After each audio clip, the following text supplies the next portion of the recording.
Let's talk about some profitability metrics, starting with return on sales. This is an indicator of the overall profit of the company, and it's calculated by taking your net profit after taxes divided by your net sales. So as an example of interpreting this ratio, if you had an ROS of 7%, that would mean that you've got 7 cents in profit after taxes for every dollar of revenue. Is higher better? Well, maybe, but what if you had a high profit margin because you have low expenses in an area that you shouldn't have low expenses? What if you're not paying market average salaries? What if you're not investing in research and development for the future? What if your prices are too high relative to your expenses and customers are going to stop buying from you next year? So your high profit margin in that case might be unsustainable.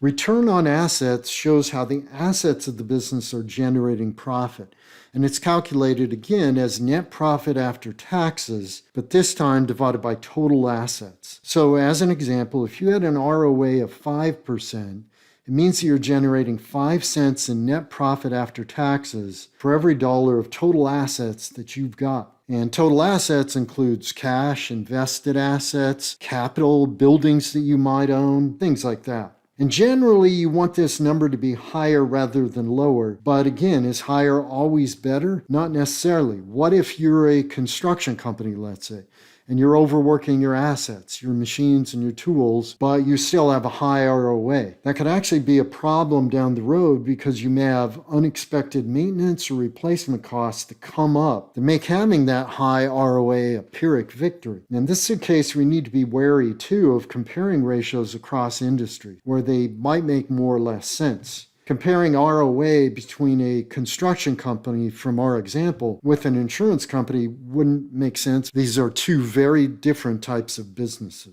And let's talk about another profitability ratio, return on equity.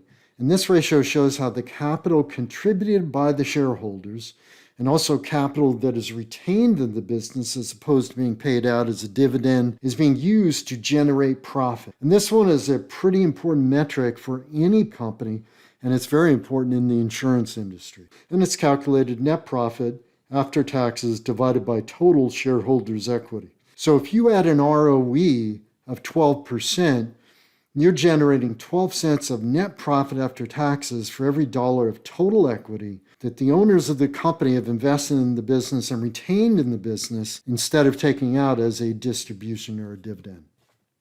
EBITDA is earnings before interest, taxes, depreciation, and amortization. So it's a subtotal or a subset of profit before taking those things out. And it's often called operating profit. And it's getting to the profitability of the core operations of the business before you take out corporate level overheads like interest that comes out of your capital structure and financial strategy, or taxes. Depreciation would be obviously another thing that's at a very corporate level based on your tangible assets, or amortization of intangible assets. So it's getting to the fundamental profitability of the company. And EBITDA gets a lot of attention from stakeholders because it's highlighting that profit-generating capability of the company's operations.